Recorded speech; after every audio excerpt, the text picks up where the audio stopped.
こんにちは、ミッキーです。今回は話題のニューマン高輪見どころ5選&カフェ3選です。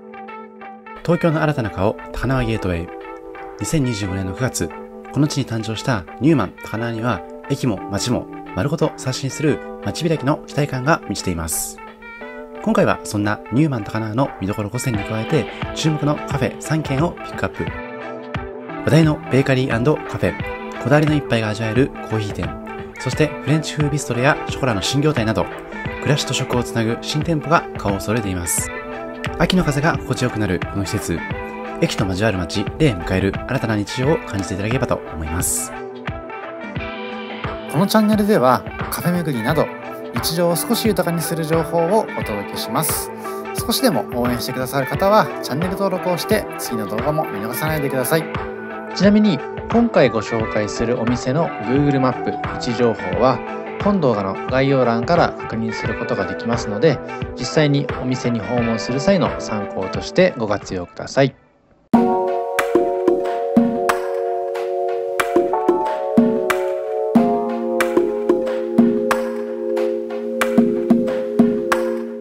さて、まずは高輪ゲートウェイ駅自体の魅力をお届け。2020年の3月14日、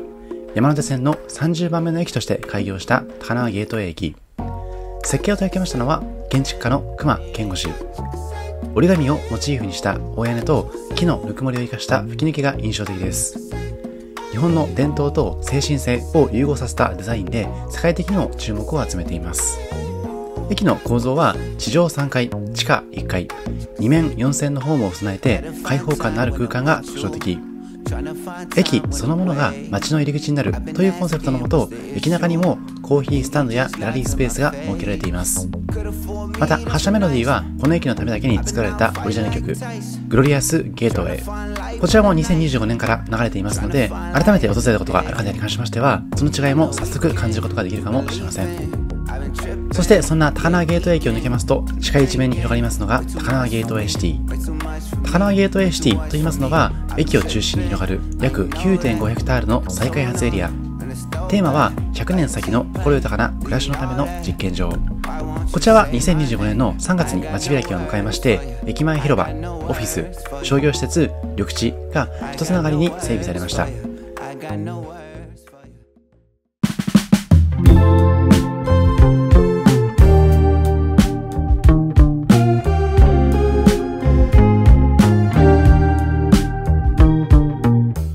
さて、今回のメインとも言えますニューマン高輪のご紹介。2025年の9月に誕生したばかりのニューマン高輪。高輪ゲートウェイ駅に直結する新たな都市拠点として鮮やかに開幕しています。この施設はサウス、ノースの2つの塔を軸に駅と街、水平方向と垂直方向が交錯する建築構成として設計されていまして、街の縁側や通路としての機能と居心地のある空間性を両立させています。さて、まずサウス棟2階にはブルーボトルコーヒー高輪カフェがオープン。この店は店内席を設けず、建築空間全体をオープンスペース兼コーヒーラウンジとして使う構成。壁面や天井には曲線を生かしたデザインが脱白箱店舗を取り入れていまして、ブルーボトルコーヒーの新しい形も提供しています。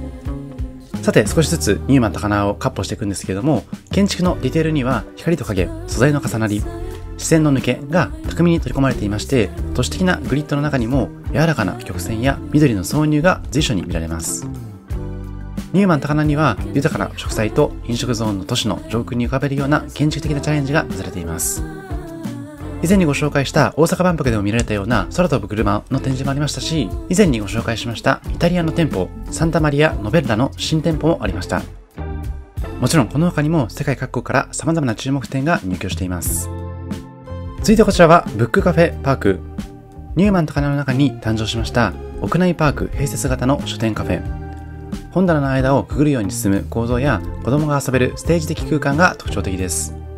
読書×遊び×学びをテーマに大人も子供も一緒に過ごせる新しい読書体験を提供しています。さて、続いては個人的に一番の見どころと考えていますルフトバウムのご紹介。ニューマン高輪の最上階サウス棟28階、29階に広がりますルフトバウム。名前の由来はドイツ語で空気の木。その名の通り地上150メートルの空に森を立ち上げるという発想から生まれた空間です。この場所は単なるレストランフロアでなくて、都市の別荘をテーマにした新しい建築体験。専用のエレベーターで向かうんですけれども、上階へ進むほど緑が深まり、照明が柔らかく変化していきまして、都市の喧騒から静けさへと移ろうような構成になっています。建築設計は自然素材とガラス、金属を織り交ぜた透過のデザイン。木製ルーパーと金属の梁を組み合わせた天井は光を優しく分散させまして、昼間は自然光が刃の間を通って差し込み、夜は照明が反射して緑を浮かび上がらせるような空間です。ガラスの壁面は外の光を柔らかく取り込みまして、内外の境界線を感じさせないような仕掛けです。そして植栽計画にもこだわりが、ヒメシャラやソヨゴなど日本の気候に馴染むような樹木を中心に、四季ごとに表情が変わるような約500本の植物が配置。足元には苔や小低木を組み合わせ、上空でありながら地上の森のような奥行きも感じます。一方でスロープやテラスからは空と緑が層のように重なる立体的な眺望が広がり、動くたびに風景が変わる回遊の庭園として設計されています。そしてこだわりには立体音響システムにもあります。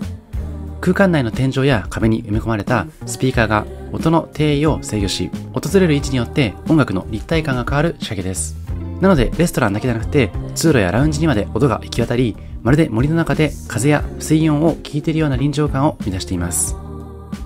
また素材使いも繊細。床には再生木材を使用し、壁面には珪藻土と金属パネルを交互に配置。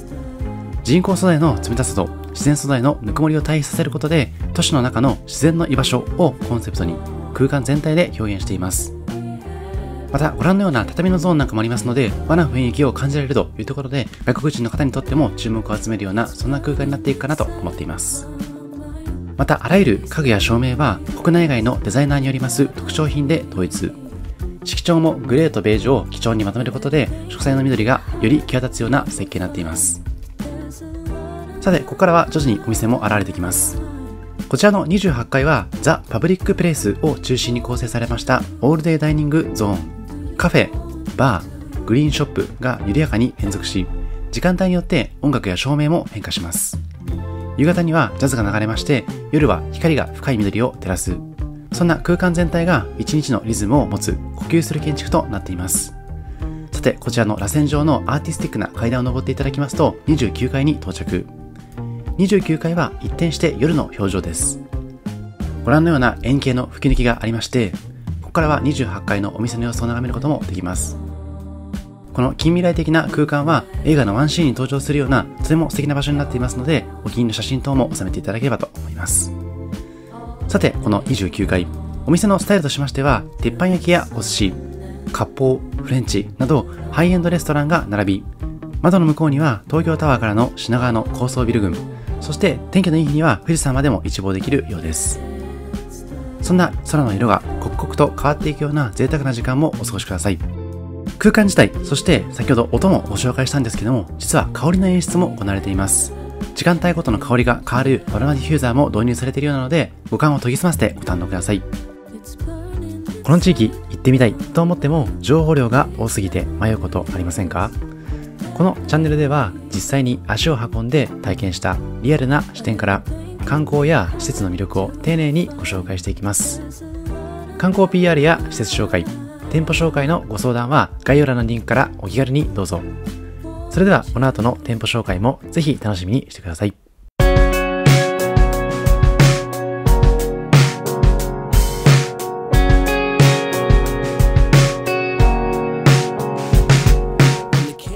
続いてご紹介しますのは、代々木公園で人気の自然派ベーカリー365日が体験るカフェ365日とコーヒー。ルミネ史上最大の商業施設と言われていますニューマン高輪。そんなニューマン高輪に位置し、通勤や買い物の合間に楽しむことができるような空間です。365日を手掛けますウルトラキッチンさんの系列は私も大好きで、過去にベーカリー特集をした時にもご紹介していますし、日本橋特集の中でもご紹介しています。その店舗を高輪ゲートウェイでも楽しめるのはとても嬉しいです。個人的には三軒茶屋にあります十人分ベーカリー、そして二足歩行コーヒーロースターズさんなんかが好きなので、気になる方はそちらを訪問するのもいいかもしれません。さて、そんな私も大好きなベーカリー&カフェとしてパンとコーヒー、スイーツを楽しめるこちらの店舗。食とじっくり向き合う時間と空間を提供するお店です。先ほどご紹介しました味噌高校さんで楽しめるようなこだわりのコーヒー豆を購入することができますので、コーヒー好きな方はこちらでカフェメニューを堪能していただきつつ、気に入った豆がありましたらご自宅用に購入するのもいいかもしれません。お店のコンセプトは食の声を聞く。そんなコンセプトにふさわしいように代表の杉久保さんのこだわりメニューが並びます。例えば素材にこだわったパンと香り高いコーヒー、国産小麦や契約農家の取れたて野菜、そして果物を使用し、ドライリンゴやドライトマト、カレーやクリーム、ソース、ハムやベーコンまで全て手作りするこだわりのパンと、産地や焙煎方法まで考え抜かれた自家焙煎のコーヒーを楽しむことができます。モダンで開放的なこのニューマン高輪に溶け込む空間は、木のぬくもりを感じるシンプルで温かみのあるようなデザイン。ガラスケースに並ぶ様々なパンが目を引きます。カウンター席やテーブル席などもありまして、お一人様での利用やお友達とのおしゃべりにも最適です。ちょっと席の間隔が狭めなので、テイクアウトをして高輪ゲートウェイシティのどっかで座っていただくのもいいかもしれません。ご覧のようにお惣菜系のパンからスイーツ系のパンまで幅広くラインナップ。特に見た目が美しく、サイズとしても小ぶりなものが多いので、多くの種類を購入いただいて少しずついただくのにもおすすめな店舗です。また複数種類購入いただいて複数人でシェアしていただくと、その味わいもたくさん楽しめるかと思いますので、ぜひそういった楽しみ方もご検討ください。またこちらのお店ではケーキ類の販売もされていますので、カフェタイムに訪れて先ほどご紹介したこだわりのコーヒーとともにカフェタイムを楽しむだけでも十分かもしれません。その際にはケーキとコーヒーを堪能した後にお土産でパンを購入というのもいい過ごし方なのかもしれません。またこだわりのコーヒー店ということもありまして、コーヒーの飲み方も様々ありますので、ぜひお好みのスタイルでコーヒーを堪能していただきたいです。さて、この日は3種類のパンとカフェラテを注文。まず奥側からクロッカンショコラ、サクサクとした食感にチョコレートのコクを組み合わせた焼き菓子。続いて左手は焼きバナナのアーモンドトースト。香ばしいトーストに焼きバナナの甘みとアーモンドの風味を合わせたデザートトーストになっていました。そして右手前は365日×マルニハムのソーセージドッグ。365日の特製パンにマルニハムのジューシーなソーセージを挟んだ一品。シグネチャーとも言えるような人気メニューとのことでした。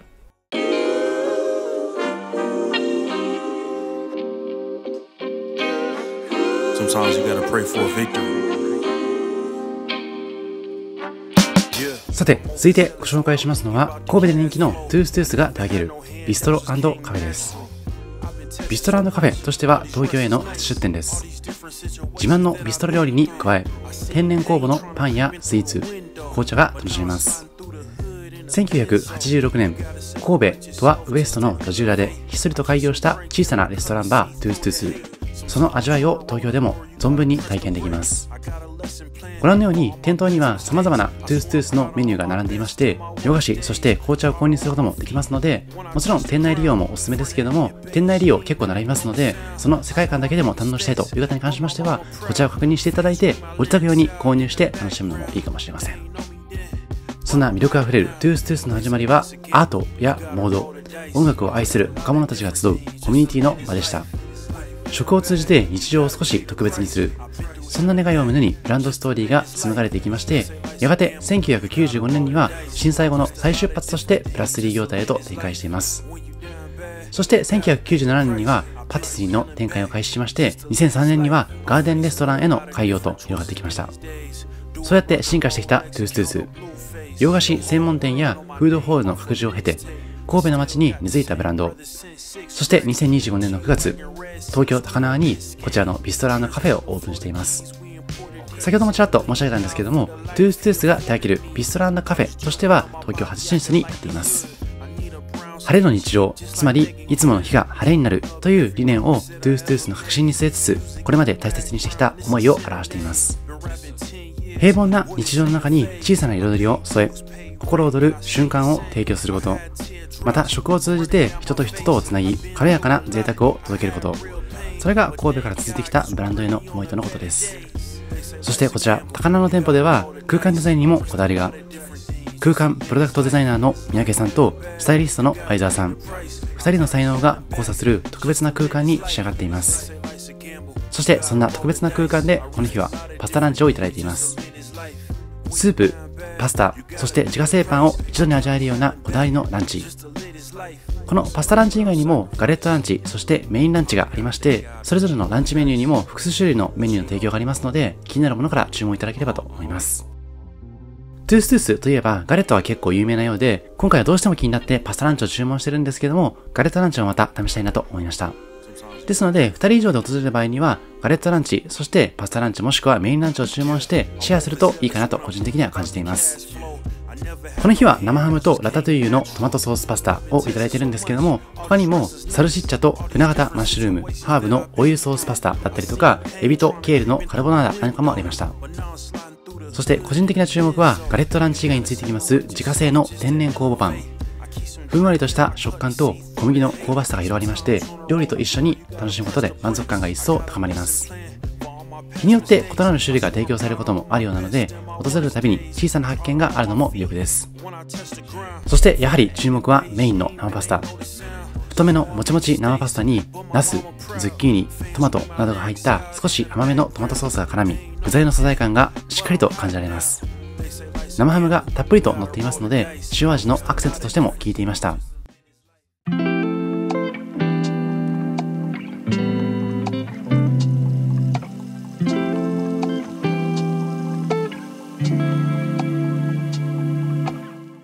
続いてご紹介しますのはラ・メゾン・ドゥ・ショコラ。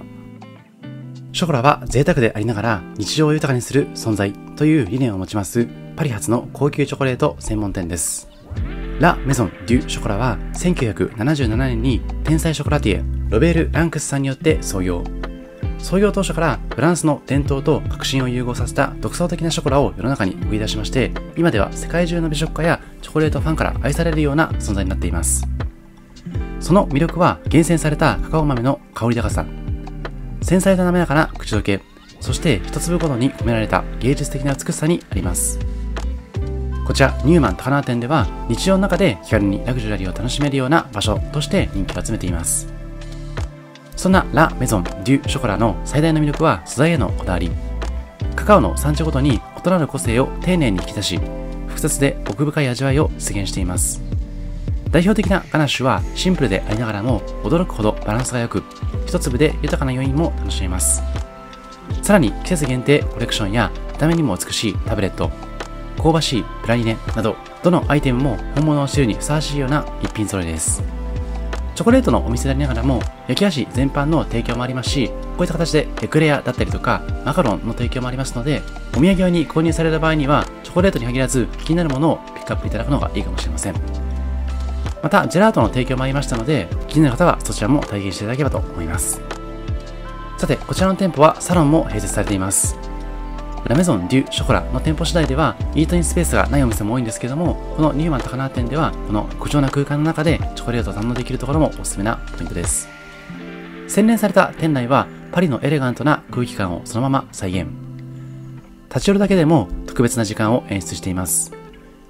旅行や仕事帰りのひとときに、また自分へのご褒美や大切な方への贈り物を選ぶ場としても最適です。また補足ですけれども、例えばお土産用にチョコレートだったり焼き菓子を購入した場合にも、こちらのニューマン高輪店では贈答用のボックスやシックなギフトラッピングも充実。フォーマルな贈り物からカジュアルなお土産まで幅広く対応していますので、そういった配慮もとても嬉しいです。特に新幹線が通っている品川から一駅でたどり着ける場所ということもありまして、結構重宝できるような空間なのかなと思っています。さて、そんなラ・メゾン・デュ・ショコラで今回は季節のパルフェグラッセをいただいています。フルーツやソース、チョコレートが織りなすパルフェ、旬の素材が主役となりまして、季節ごとに異なる味わいが楽しめます。見た目にもとてもこだわっていますので、訪れたらぜひとも頼んでほしいようなメニューの一つになっています。濃厚なショコラとのハーモニーはまさに芸術的、魅力が存分に詰まった注目メニューになっていました。なお、こちらの店舗は先ほどまでご紹介してきたように、国内初の新たなコンセプトが様々盛り込まれた店舗。実は店舗の規模としましては、フランスを含め世界で最大面積を誇る店舗とのことなので、魅力を知るには十分かもしれません。そんな店舗ではドリンクも極上。この日はクスミティのルイボスマニアというメニューをいただいています。同じくフランス・パリ発の老舗ティーブランドクスミティ。そのルイボスティーでカフェインフリーになっています。ショコラやスイーツとも組み合わせ抜群なこちらのメニュー。ぜひ参考にしていただいて、そのバニラの甘い香りとともに楽しんでほしいです。さて、以上、ニューマン高輪含めまして、高輪ゲートウェイの魅力をご紹介してきました。アフタートークでは、ニューマン高輪以外も含めて、東京の再開発の様子に触れつつ、個人的に好きな東京の再開発スポットについて語っていければと思います。その前にラップアップ。今回、ニューマン高輪及び高輪ゲートウェイ駅周辺を巡る中で、やはり一番印象的だったのは、ルフトバームだったかなと思っています。もちろん無料で入ることもできますので、そのルフトバームの世界観だけでも楽しんでほしいなと思っています。まだ高輪ゲートウェイシティ自体以外の店舗だったりとか、会社、学校などがない都合もありまして、比較的ゆったりしていたのがとても魅力的でした。特に目立ったのがベビーカーを引いてお子さん連れの若いママさんたち。子育てとても大変だと思うんですけども、そんな子育ての合間に一息つけるような、ちょっとゆとりのあるそんな空間が実現されているのかなと思いました。さて、ここからはアフタートーク。続々と進む東京の再開発。あなたのお気に入りはというテーマです。東京の再開発とても進んでいまして、このチャンネルでも様々な施設ご紹介してるんですけども、皆さんはどの施設がお気に入りですか？個人的には、代官山にありますフォレストゲートが結構好きで、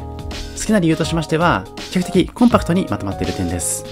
麻布台ヒルズも好きな場所ではあるんですけども、ちょっと広すぎるところが個人的にはネックだなと感じています。また、神谷町駅以外からのアクセスがちょっと悪いところが気になっています。ただ、渋谷の桜ステージだったりとか、東京ミッドタウン八重洲、郊外に行きますと立川のグリーンスプリングスなど様々な新施設が誕生していて、個人的にはとても楽しく東京都内を過ごしています。新しい施設が誕生するたびになぜか廃墟と言われたりとか、批判的な声も目立つんですけれども、都市自体が再開発されることによって新しい産業が生まれると思いますし、そこで雇用も生み出されていますので、どんどん日本だったりとか東京が豊かになるようなきっかけになっているかなとも感じています。なので誕生すること自体にはとても前向きですし、これからも様々な新施設チェックしながらご紹介していければと思います。また皆さんが訪問することで東京も盛り上がると思いますし、日本が魅力的な街だと認識されて、私たちの暮らしも豊かになると思いますので、ちょっとでも参加していただけるとご自身のためにも日本のためにもいいのかなと思っています。ぜひこの動画も参考になると嬉しいです。以上、ミッキーでした。ありがとうございました。